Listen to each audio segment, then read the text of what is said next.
always recite the national anthem at the start of any of our events, along with Allah's name and dua for His mercy.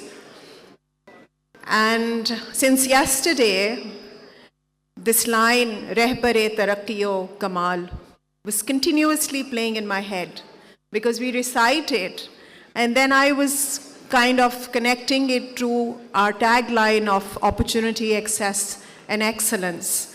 Kamal being excellence, and Rahbar being guide. So of course, opportunity and access is what guidance is all about. So I was like enjoying the fact that how our tagline fits into this small phrase in our national anthem, which besides being our pride and our identity, is also a daily message. It's a message to continuously strive towards excellence. And that is where platforms like LIBS come into play, where we bring the wisdom of the globe together to create conversational playing field where ideas can come together, collide, disrupt, and new ideas can be given a shape, a concrete shape for us to work with. It is very easy to just have a talk. It is slightly challenging to come up with a good idea. But the most challenging part is to be able to execute that idea.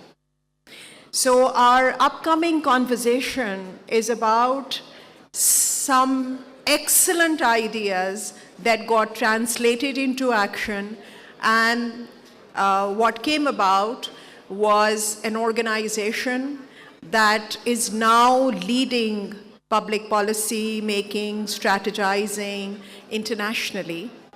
And we have our very, very eminent, very dear to us, guests with us here to be able to not only explore that, but allow us also to see the big picture. Very few people in the world have macro vision. No micro understanding is possible at individual level. But when we say macro, we mean the globe, we mean the world, and now we probably mean the universe, because we don't know where we are going, where AI is taking us, where space technology is taking us. So we are really looking at the big picture now, and we are talking about concrete details of survival, of prosperity, of betterment, of saving this planet, of making it a happier and healthier ecosystem, and repositioning the leaders. The leaders have to be relevant, they have to be accessible, they have to be on ground. I know so many of you are now personifications of that kind of leadership. And so we have Moustafa Moharram with us. And our very, very dear Usman, I'll be giving introductions, deliberating on the emerging issues with reference to potential for collaborative framework. Moustafa Moharram, Chairman Moharram and Partners. If I could request you, Moustafa, to please come and join us on stage. And if I could request our very own Usman Yousuf to also join us. Usman is a savvy entrepreneur, he's a coach, he's an investor, he's a chairperson, non-executive director of ProPakistani. He is director of Nutshell Communications. He has co-founded and currently operates Coffee Bean and Tea Leaf, and invested into multiple tech startups. So we are very, very happy for us to have him here to take this conversation forward. Moustafa is an accomplished public policy and political communications expert. He has been a consultant for a number of prominent national and international organizations, including World Bank, United Nations Development Program, as well as the Egyptian Cabinet, Information and Decision Support Center. He designed and led policy initiatives, dialogues with regional governments on socio-economic reforms, economic governance, and corruption, fighting legislation, as well as information and communications technology, strategies, policies. He has also contributed in enhancing the capacity and preparedness of key national stakeholders and political and crisis communications. And we are super proud for having signed the MOU yesterday with Moharram and Partners, for which Moustafa is the chairman. And so happy and so looking forward to be part of that ecosystem. I will now hand over to Usman to start and carry forward this absolutely dynamic discussion on the big picture. Thank you. Okay, thank you for that. Assalamu alaikum, everyone, and welcome back after your tea break. Very exciting for me to host this conversation with Moustafa.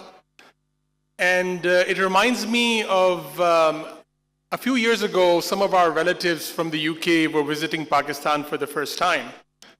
And when I asked them, what are you most looking forward to? They said, we want to go to the Khyber Pass. And I was very embarrassed when they said we want to go to the Khyber Pass, because someone who's born and brought up in Pakistan, I'd never been to the Khyber Pass. And honestly, I was wondering, what are you so interested in the Khyber Pass for? And this talked about the huge sort of civilizational impact that pass had, and how from Alexander to many, many armies coming into this part passed through, and the significance of that particular place. Many years later with the NDU, I actually visited the Khyber Pass and the Khyber Rifles mess and so on and so forth, and I really, really got it at that point. But I share this example with you just to say that sometimes, as we live in a country and we're born in a country, we don't fully appreciate all the things that country has to offer. And at times, as human beings are, we tend to focus on the negative. We tend to focus on the problems and the criticism, and not really on all the opportunity and all of the great things that Pakistan has to offer. So I wanted to take this opportunity because this is Moustafa's first trip to Pakistan. They've been here for close to about 2 days now. And obviously, he's been attending these sessions, but also had a chance to step out, and hopefully he'll get a chance to step out into Islamabad and see the Faisal Mosque and other things after lunch. But so far, Moustafa, how are you finding Pakistan? What is your impression? And tell us what you're thinking. Thank you so much, Usman. First, it's a great pleasure and honor to be here in Islamabad and Pakistan. And I would like to take the opportunity to thank His Excellency Asfar Ahsan for the kind invitation. And of course, for you for actually having introduced me to Nutshell Group, one of the leading PR and communications firm, not only in Pakistan, but in the wider region. Actually, since I came here, many people were quite surprised about the reasons of my visit, and why is an Egyptian here participating in the leaders, actually in Islamabad conference. And I believe that there is an untold part of the story of Pakistan that needs to be explained and needs to be said. And together with my firm, we are very much interested in actually telling those untold stories of great countries such as Pakistan that have tremendous potential when it comes to investments, when it comes to economic corridors. And we are here to actually join forces with Nutshell Group to make sure that this story, this amazing story, is told to the world, and Pakistan could leverage it actually to, of course, to achieve its development and inshallah tremendous growth for the years to come. So again, I feel at home to answer your question. Since I came here, and I had, of course, my stereotypes about Pakistan from what I've been getting from the media and the different coverage that they publish on Pakistan. But since I came here, since I met actually the Nutshell group over a dinner at the first day, actually I told the ladies that they reminded me of my cousins back home in Cairo. We traded jokes. It was the same jokes that we used to have, that we were having in Egypt. We discussed actually how women stopped to cook back in Egypt, and here too, they told me that this is apparently a trend also in Pakistan. Again, it's home. And this is very much, Usman, very important for what we'll be discussing now, that we are, as part of the Middle East, very close to Pakistan. And that's why it's natural for us when it comes to investment and when it comes to actually the willingness of being part of, or actually for connecting with Asia, needs to happen through Pakistan, because you are the closest to us culturally, economically, and historically. And I believe investment is not only about business decisions, but again, it's about this familiarity and about this common culture that you need to have with people to people. Yes. Yeah, I think I wouldn't be out of place if I said that we felt the same way. And when I met you in Dubai for the first time and we exchanged sort of stories, I remember having a distinct moment where we discussed purpose, right? So why do you do what you do? Now, all of us have motives, and of course, when we do business, there's a very strong motive to make a profit, to sort of improve our lives. But over time, as you develop your career, the profit motive, if you've been successful at all, takes a back seat, and it becomes more about what you can deliver, what you can do as a human being, and how you can really add value to the community and the people around you. So I was really struck by your story. You started your career in the public sector with the Information and Decision Support Center for the Egyptian government. You ended up working with the UNDP, with the World Bank, and then you ended up at Visa, looking at North Africa as a consultant. And then you started M&P. And obviously, for somebody who's looking at the story for the first time, one may wonder, how did that transition take place? And what was the real purpose behind getting into M&P, Moharram and Partners? And what have you achieved in the last 9 years? And what are you looking to achieve in the next 5, 10, 20 years? Okay, thank you for this question. So actually, when I've decided to leave corporate and establish basically M&P as the first specialized public policy and strategic communications firm in the region, there wasn't actually any of those firms in basically our part of the world. It used to be basically US-based firms, UK-based firms that used to establish their presence in basically somewhere in the region, whether in Riyadh or in Dubai, and bringing basically the Americans and the British to do this job basically for us. What's our job is to represent private sector actually before government. Why is it important? Because without this dialogue between private sector and governments, you can't actually build an inclusive, basically, dialogue on policy and regulations that are important for the investment climate. So we started in Egypt, and of course, God has been very generous with us. We've established quite a strong client base. So our clients actually included companies such as Google, Amazon, Microsoft, Meta. That's in the tech sector, MasterCard and Visa, all of the big pharmaceuticals, and also governments. And the government in Egypt used to like us a lot, because for the first time we've been highlighting things that they didn't notice about their policies and regulations. What was our value added? Companies such as Google, of course, one of the global basically tech firms, established for its first time and as a result of our dialogue with the Egyptian government, its first office actually in Egypt.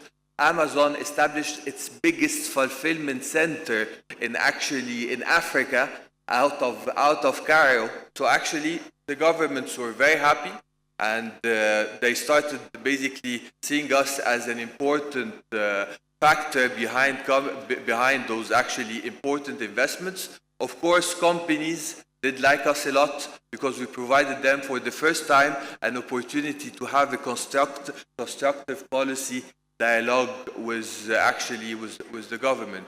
Then, Osman, what happened and I was actually telling the story to, of course, to Air Marshal Suhail the other day that our actually clients started actually pushing us outside of Egypt, telling us we want to see you basically in other parts of the Middle East and Africa region. So we were bold and we decided, let's go for it. This is our region. We understand it very well. We understand basically its dynamics, the government and the economic landscapes. We started establishing our presence in Morocco, in South Africa, of course, Sub-Saharan Africa, in Dubai, and it has been a great success. The story that started in Egypt started basically also being successful in other parts of the region. And here we are today in Pakistan, signing with of course the leading PR group in the country to extend our services to Pakistan. And of course, something very important regarding this partnership that with Nutshell, that it will not only be basically focused on Pakistan, but the whole of Central and East Asia, because we believe very much that establishing our presence today in Pakistan will help us to expand our services into Central and East Asia through this great pool of talents that is actually, of course, in this country, and of course its enormous influence over the wider regional landscape. Yes, exciting times ahead for both M&P and Nutshell. One of the things that I also was thinking about as we had our interactions in Dubai and then recently as well, is that you have had this sort of journey where you've worked with the local authority in Egypt, the General Authority of Investments and Free Zone, and I believe very recently, about a month ago, you signed an agreement with them as well to help them sort of develop their investment sort of landscape and investment climate.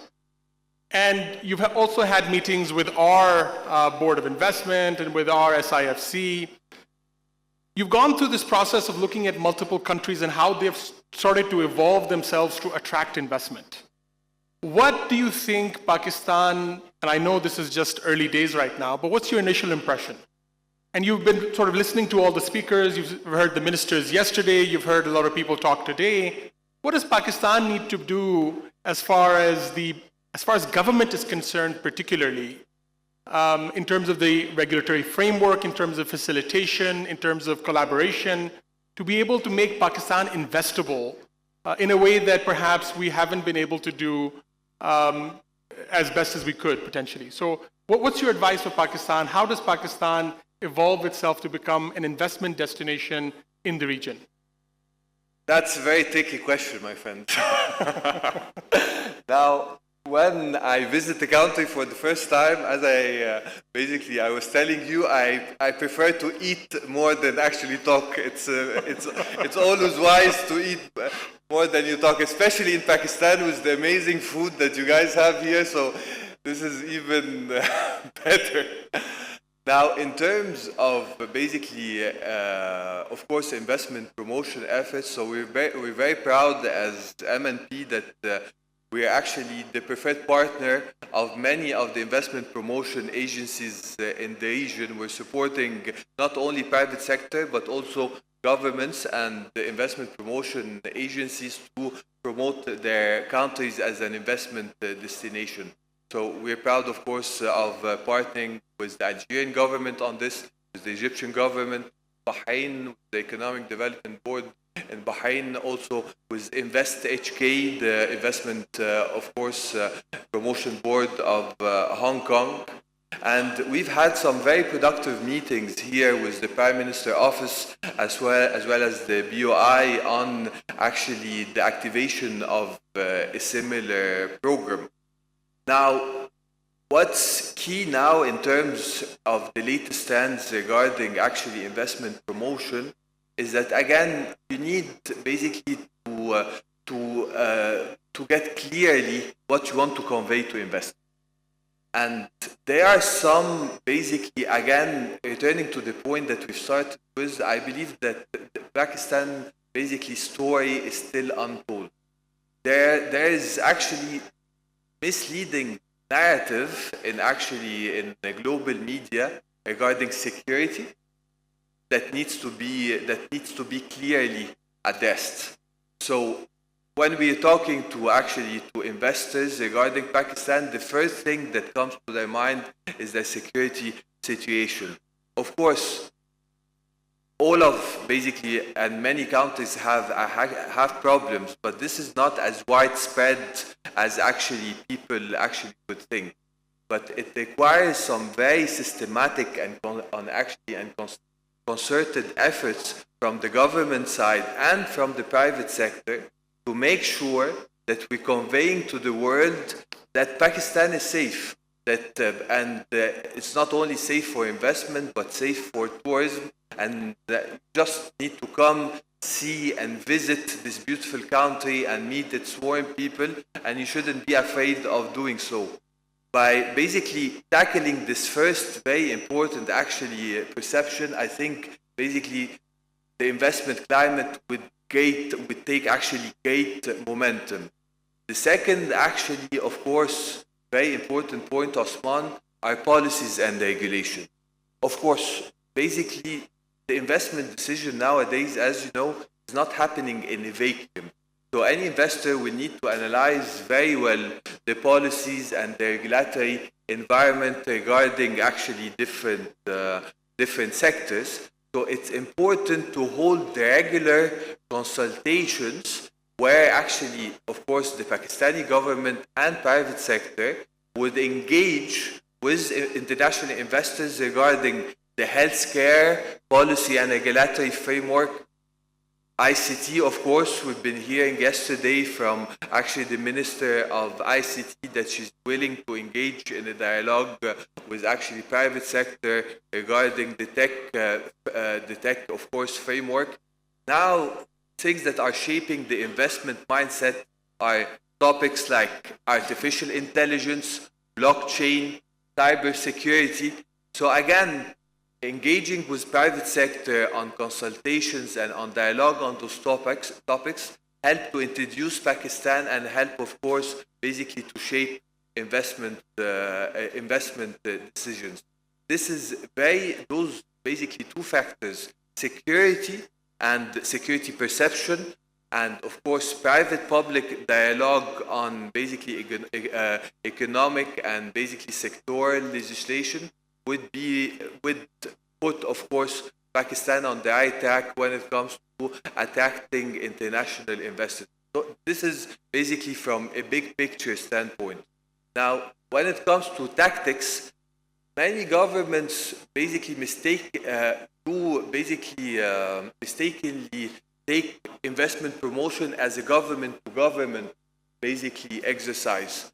It's not a government-to-government exercise anymore. Actually, it's a business-to-business exercise. If you would like to attract investment, basically more investment basically to any country, you need basically to have a platform of successful private sector companies that have been successful in the country and arrange and facilitate a conversation between them and those other businesses in other countries, because they are your biggest witness and testimonial of the investment climate. It's understood that the governments will always want to give a good picture about the situation, but private to private engagement are important. Micro-targeting basically the key investors that would be interested in specific investment opportunities are important,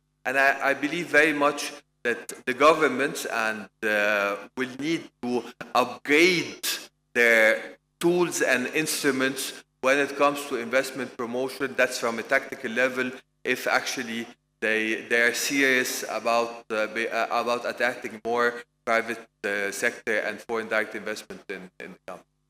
Yeah, the proof is in the pudding. So if you have the right kind of companies in Pakistan that are successful, and this is perhaps you're stealing a page from Asfar's book as well, he keeps harping on and sort of emphasizing this point over and over again to the government in Pakistan, that the best evidence you can offer for a good investment climate is how local companies who've already made investments are succeeding in the country. That is the proof. That is the proof point, and if you can create that, then that helps others sort of look at that environment and say, we want to put our capital here as well. So help the existing investors grow and have that kind of environment, absolutely.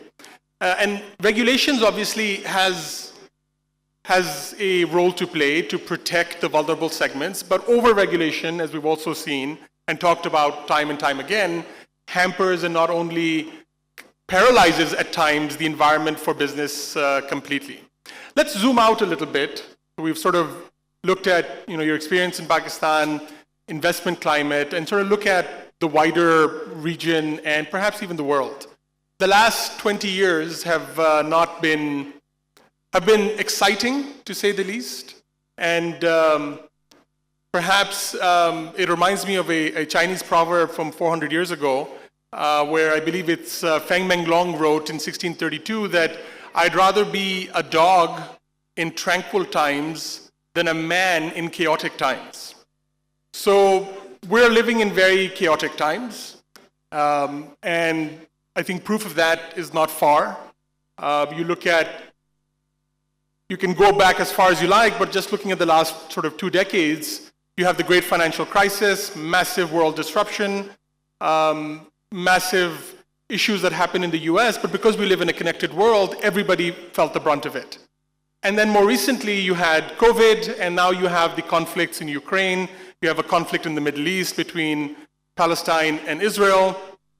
A lot of challenges, lots of problems, creating issues around global trade with the Red Sea, the Houthis, et cetera, And then in that context is the Middle East and the GCC trying to take off in a big way, Saudi trying to spend a lot, and Egypt trying to catch some of that investment and trying to create an environment that's conducive. And then obviously Pakistan, who has been also trying to position themselves to attract investment. So as you look at the global landscape and all the sort of chaos and the challenges around us, and in the Pakistani landscape where there's a lot of political issues and challenges as well, how do you see the investment climate in the region evolving, and what opportunities do people in the West have to engage their capital in these emerging markets to create sort of outsized returns for themselves?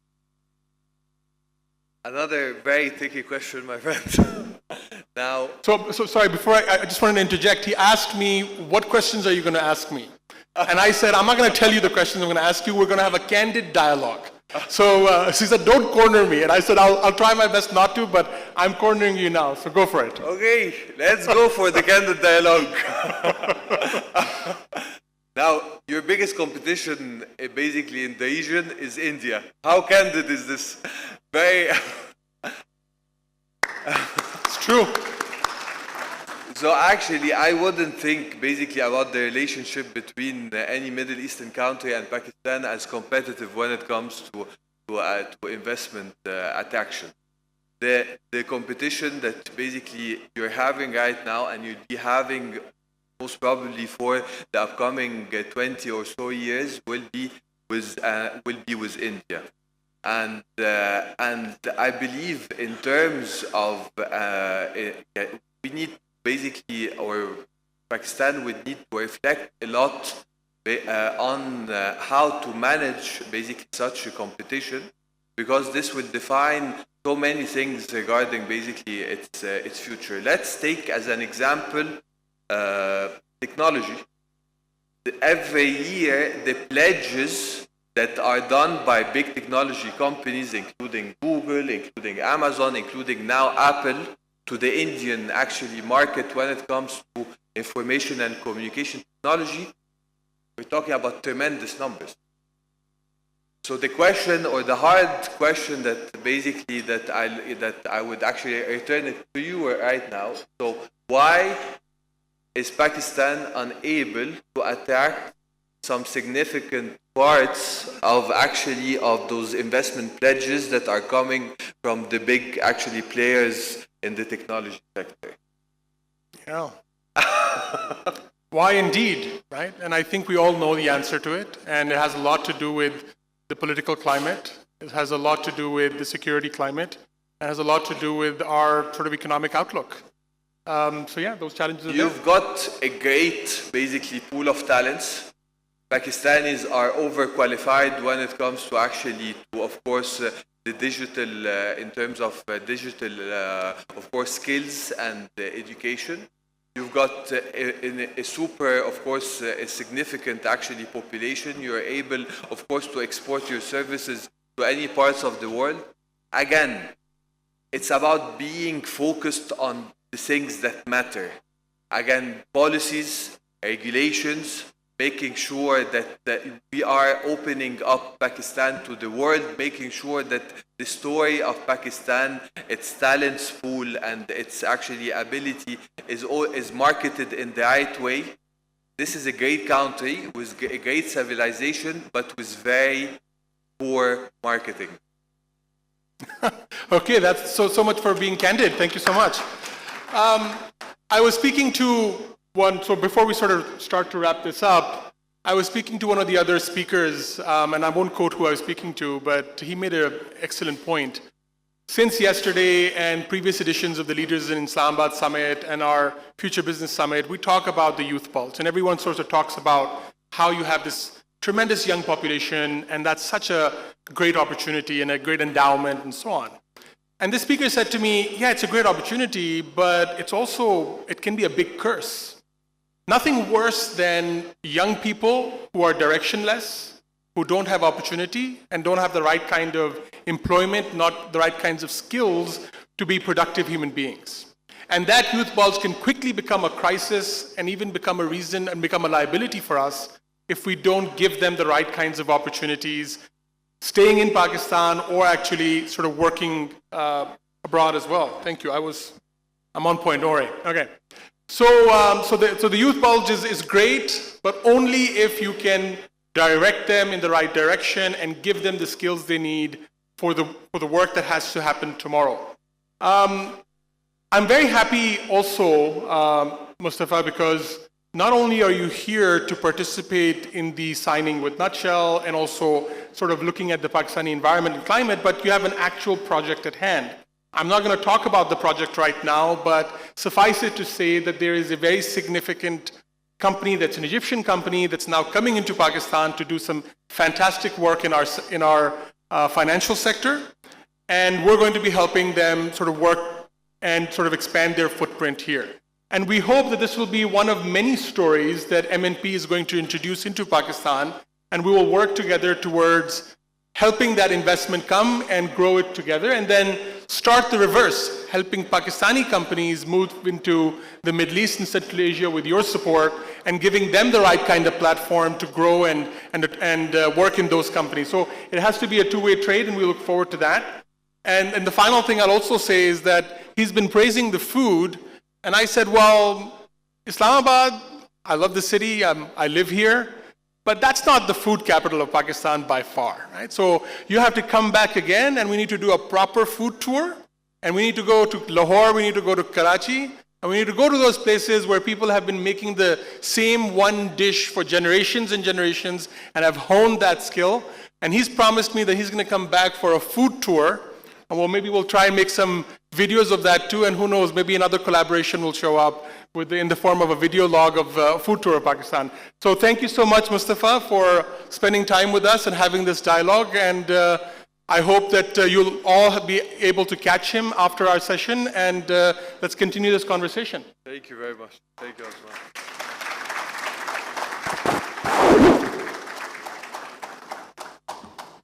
I would like to thank both the eminent and very, very dear speakers for this wonderful conversation.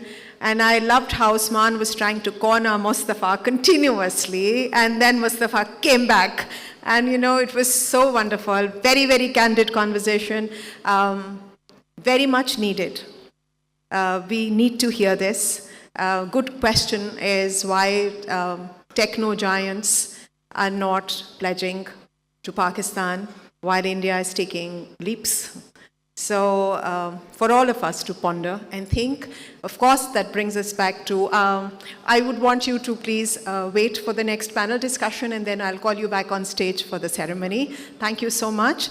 It brings us back to the issues that have been discussed here, whether it's the long-term framework of policy, whether it is the education, whether it is the infrastructure, whether it is the availability of infrastructural financing. Now I'm quoting Asfar's articles verbatim here shamelessly, but yes, we've been talking about this, and I hope that we will be able to find a way to achieve what we have set out to do and what LIBS stands for as a platform.